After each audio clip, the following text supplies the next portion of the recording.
Hey, Sens fans, welcome to Season 5, Episode 4 of the Senstennial Podcast, a member of the Hockey Podcast Network. And today we're excited to welcome on Tim Baines to the show. So, Tim, thanks for joining us today. Thanks for having me on. No problem. And for those of you who don't know, Tim is a writer for the Sun. He was covering the Red Blacks full time, but now he's doing some coverage of the Ottawa Senators. So we're happy to have him join the coverage team. The Sens always need more writers, it seems, in this market. So it's nice to have another one. So before we get into some of the Sens related topics that we have for you today, I really wanted to ask you how you got into sports journalism and covering the Ottawa Red Blacks. Yeah, really, it's been a long road. I guess I graduated from. I started off in university, switched over to journalism at Sheridan College, 83. So that's what 42 glorious years, working my way up, ending up when the Ottawa Sun opened up in 1988. Working at different things, sports editor, et cetera, et cetera. The Red Blacks come along in 2014. The paper taps me on the shoulder and says, "You're going to be our football guy." So really, it's been football for the past 10 years. And in the past couple of months, my company, Post Media, decided to switch me over to hockey. Longtime hockey fans, so it's going to be fun. Awesome. Well, we're looking forward to like I said, having you on board and writing about the Sens now. Yeah, like I said, I've been a fan going way back, so I'm not going into this completely naive. Football guy for a long time, heavily involved, family heavily involved in football, but hockey was my first love. Yeah, I mean, I'm sure the same is true for many of our listeners. Hockey is the first love, but there's a lot of cross pollination between the Red Blacks and the Senators. So I know many of our fans will already know your work already. And speaking of that, I know in the past you've done a lot of work focusing on the life of pro athletes away from the field. I was wondering if you could speak to that a little bit before we jump into the nitty gritty of Sensdom. You know, what are some of your favorite parts of being a sports journalist and getting to talk to athletes about their lives off the ice or off the field, as the case may be? I guess, I mean, that goes way back to I'm trying not to make the stories about myself, and sometimes, and it works for some people, maybe in columns, sports journalists tend to inject themselves into it. I try to tell the stories of the athletes, and I figure the audience is limited when you start talking about X's and O's and the wins and losses. There's so much people know the scores immediately as it happens. They know who scored the goals.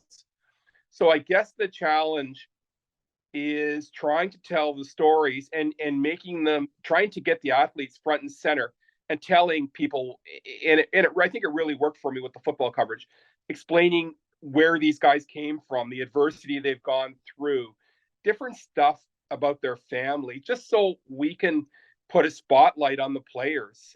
Anyway, that's kind of the whole attitude I hope to bring to the Senators. And I did a feature last week kind of on Zach McEwen, on the passing of his father and how he's dealt with that. So that's just the type of writing, again, that I hope people find interesting.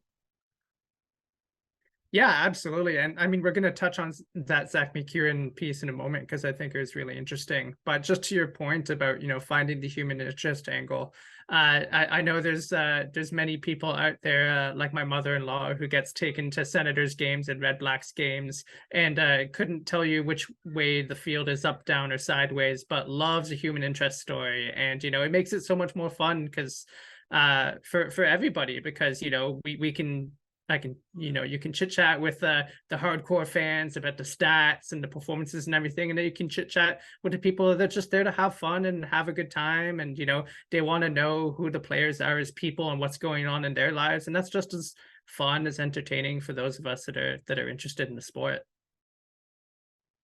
Yeah, it's a different approach. There's always a need for analysis of the games. There's a need for breaking down what happens on the ice. That's not my expertise, though. I don't pretend to be a hockey expert. I'm a hockey fan. Like a lot of other people, I can watch it and enjoy it. it's not, I don't think I don't think that's my expertise to break down a game and explain what went wrong.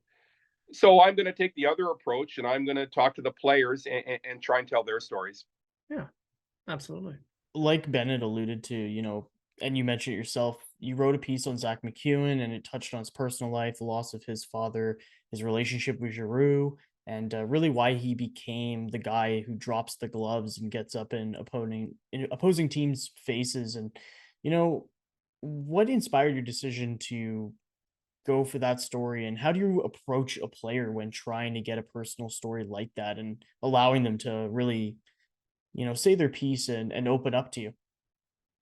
I guess part of my job is to do a little research on some of the players and figure out. Often these players have, it's not, that story's not new. It's been told before. So I have to do a little research in terms of getting a player to open up like that. It's not easy stepping into really a new situation, a new scenario for me. With the Red Blacks, I had been writing about that team for a long period of time. So there's a familiarity there. There's a trust. I know the coaches. I know I've been around the team for a long time.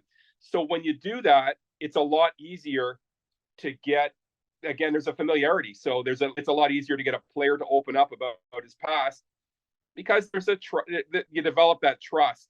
Now I'm going into a new situation where the onus is on me to introduce myself to the players, maybe over a period of time. Kind of even just as simple as, hey, how are you doing today? A couple of simple questions that it's not an interview. It's just kind of getting to know them. And so that they can look at me and say, oh, they know who I am. So initially it's not the easiest thing because sometimes players don't want to open up about their past. They don't want to talk to a stranger about that. So I guess it's up to me over the course of the next month, 2 months, next period of time to develop a bit of a familiarity so they know who I am. And the more of these stories I do, then they're going to look and say, oh yeah, he wrote the story on Zach McEwen, did a pretty good job with it. And they won't mind talking about things maybe that they really haven't gone into too deeply in the past. Now, do you get feedback from the players after you write something like that? Again, I've only written one for the Senators. Zach, sometimes, yes. I mean, feedback can be as simple as a mother reposting something on, I guess, X or Twitter, whatever we want to call it. A mother reposting and saying how good she thought it was, how good her son had been portrayed. So I'm guessing that the McEwen family liked the article. With football, it's different because I was at the stadium every day. So over a long period of time, I did get feedback as to yeah, really good job. And I guess ultimately, yes, if I'm writing something like that, it's maybe a little delicate. I want the players to like it, but that's not the sole purpose for writing it. I mean, it's not like I'm joining a fan club and I want to write something really complimentary about someone. I want to paint an accurate picture, but I want to do the fan base and the readers a service, and just again, so it's important to accurately tell the story and throw a little bit of emotion into it. Yeah, no, I can appreciate that, and honestly, like I thought it was well written, and I haven't seen or I haven't recalled a piece quite like that, like outside of Ian Mendes, some of the stuff he does. So it's nice to have that. I mean, I do have an athletic subscription but for the people that don't, like Sens fans who, don't maybe invest into paywall journalism or what have you, then like it's nice for them to have these stories that are available to them. So, yeah. So, on that note, after the break, everyone, we're going to talk about some more Ottawa Senators related topics. So stay tuned, and we'll get to that after this ad read.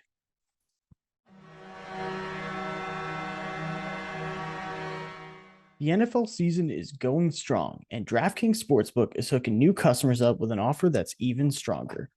Bet $5 on any game this week to score $200 instantly in bonus bets. And DraftKings isn't stopping there. All customers can take advantage of a sweetener offer every game day this October. Right now, it looks like my favorite team, the Seattle Seahawks, is a plus 136 on the money line this week.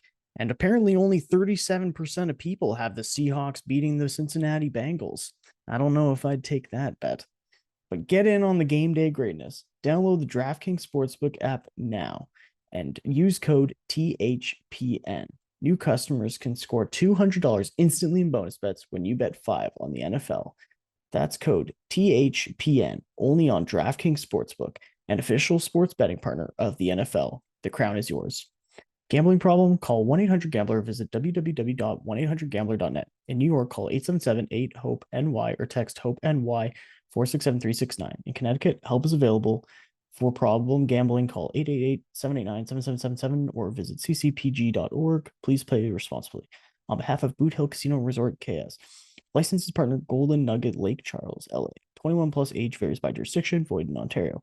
Bonus bets expire 168 hours after issuance. See sportsbook.draftkings.com/football terms for eligibility and deposit restrictions, terms, and responsible gaming resources.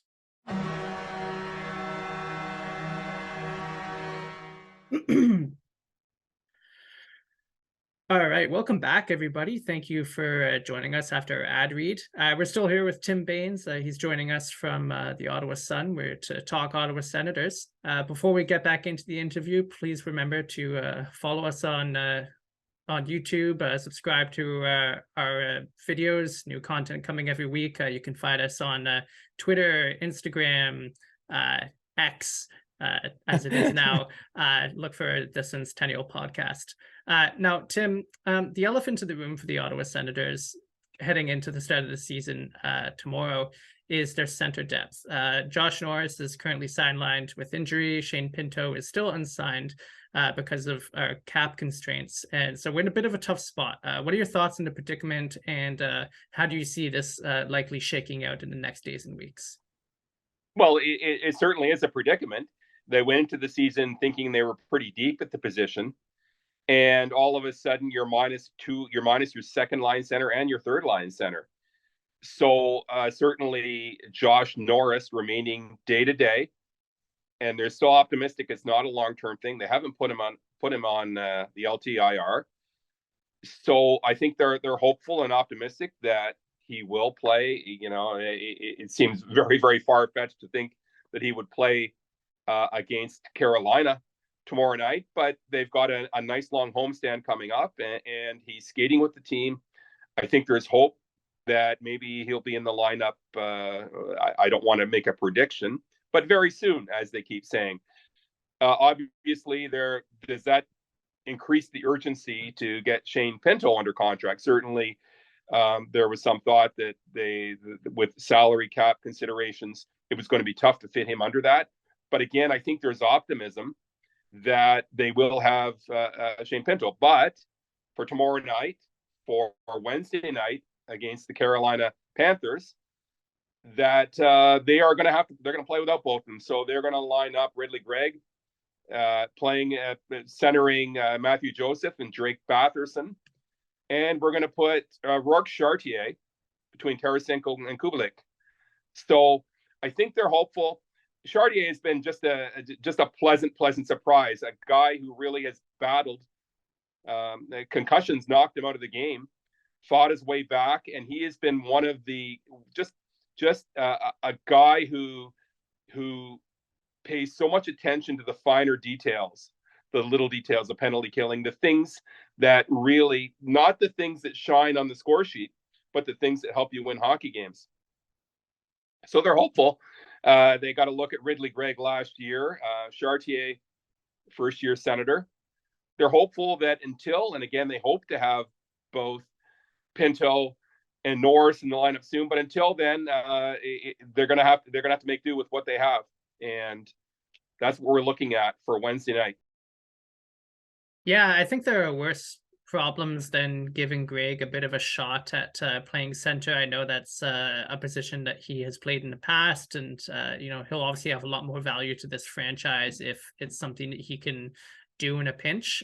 Same with Chartier. I mean, great to give them a look. Obviously you'd prefer to have your whole, on paper lineup available for game one, but if it gives other guys the opportunity to audition in that role, then it's great to, have players with the ability to do multiple positions and fulfill multiple roles.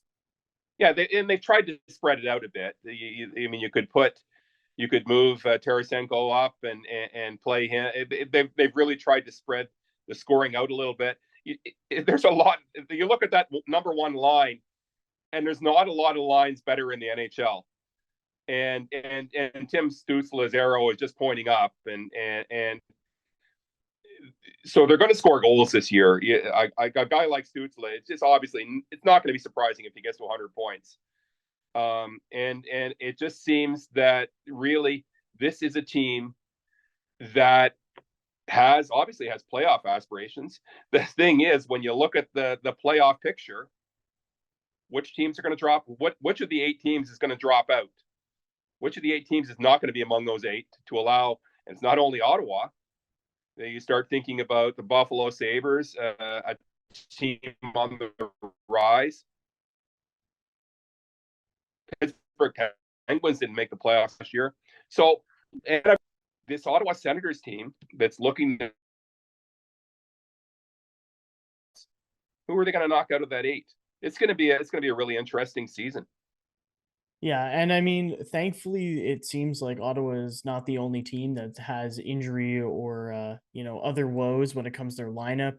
Look at Tampa Bay, and they're missing Vasilevsky for the next 8-10 weeks.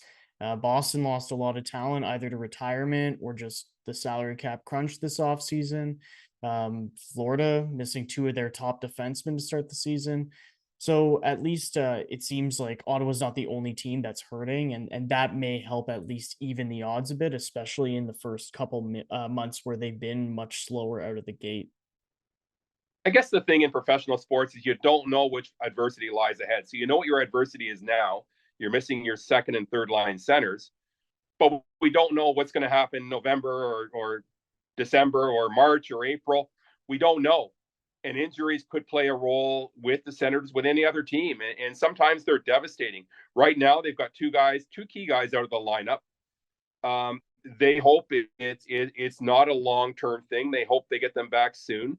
And obviously, you'd rather have these guys out at the beginning of the season. You don't want to be missing key players down the stretch. You don't want to be missing key players in March into April, and definitely not in the playoffs.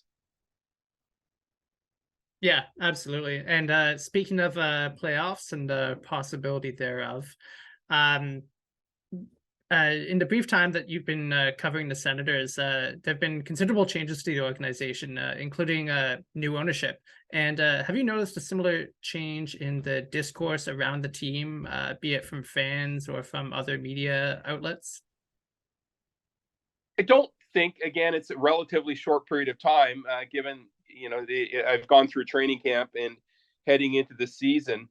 I think certainly where we'll notice it the most will be in the fan base. It wasn't that long ago where some members of the fan base had a hashtag Melnick out movement going on. So there was certainly a lot of displeasure with the previous owner. I would say in the latter years, there were numerous problems, and we could spend a whole session talking about the problems that existed in the previous ownership. But I think things are moving ahead positively.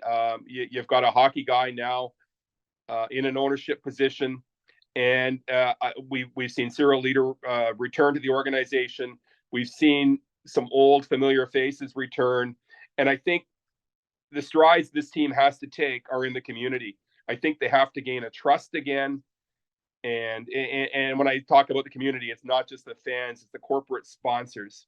So I think we'll see those positive steps moving forward. And I think in the coming days, weeks, and months, I think that we will definitely see there are brighter days ahead, I believe.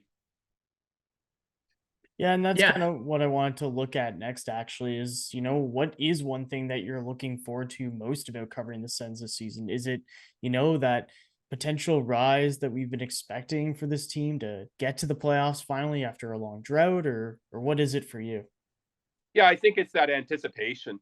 It's, I mean, that unparalleled success thing that came, the line that came out 4 years ago or whatever it was. I think, maybe we're finally going to see that unparalleled success. It's a team that missed the playoffs by 6 points last year, and it's a better hockey team than it was a year ago.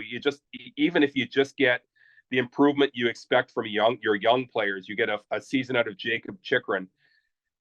This team is going to take strides ahead. And I think to see, I remember the excitement, the playoff days when this team was doing damage in the playoffs, and the excitement, the Sens Mile or Red Mile or whatever it was called. There was just Sens fever took over the city.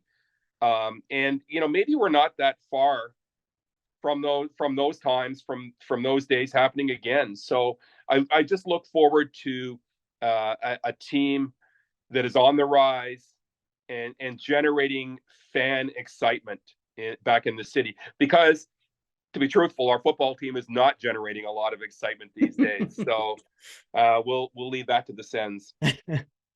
Yeah, it would be nice to have one organization of a pro sports team in this city give us some good quality, hopefully playoff watching experiences, because it has been some time. Last time the Sens were in the playoffs, I was in university, and now I'm about 5 years into a career job. So I know it's been a while. Imagine if you were a Leaf fan and you'd gone through that 1967, the last cup, and now they've been in the playoffs, but if you were a Leaf fan and you're waiting for that cup and you're waiting and waiting, it's just imagine. I don't want to, Tim. A lot of people don't worry. Yeah. And just speaking of, now that we're thinking about the past and what a good Senators team can do for this city, is there a point in the history of the Sens organization since they were brought back in the early 90s that you think is most analogous to where we are today? We've been pushing, improving, hoping to take that next step, reach playoff competitiveness. Is there another point in time in the life cycle of the Senators that you think resonates today? It's tough to pick one moment. I guess my memories go back to the days of Zdeno Chara and Chris Phillips and Wade Redden and Daniel Alfredson. These guys they owned Ottawa. And I look at guys like Tim Stützle, Brady Tkachuk. You look at guys like that. Claude Giroux comes in, and now Ottawa is home to him. And you look at that, and these guys have a chance to be the Kings. Really to be just, everybody's going to have a jersey. Everybody's going to have a Tim Stützle jersey or a Brady Tkachuk jersey. Everybody's going to be walking around with those. But you need to have that success, that on ice success, and they need to take the next step. And I think playoff games are the ultimate generator of enthusiasm in an NHL market. Definitely. Well, Tim, thank you so much for kind of sharing that insight, and I'm looking forward to reading more articles from you. And I know you just released one this afternoon that I'll have to give a read, but is there anything else on the radar that we should be looking out for? Not right now. Give me time. I got to wander around that dressing room and make friends. Okay. That sounds good. All right. Well, thank you so much for joining us today. For anybody watching or listening to the audio version of this, you can follow Tim on Twitter or X at Tim C. Baines. We'll put that in the description of the episode, and we'll put Tim's latest article link in there too. So, Tim, thanks for joining us today. Have a good afternoon, and stay dry out there. It's been a rainy week. Thanks. Appreciate it. Take care, guys. See ya. Thanks. Go Sens, go.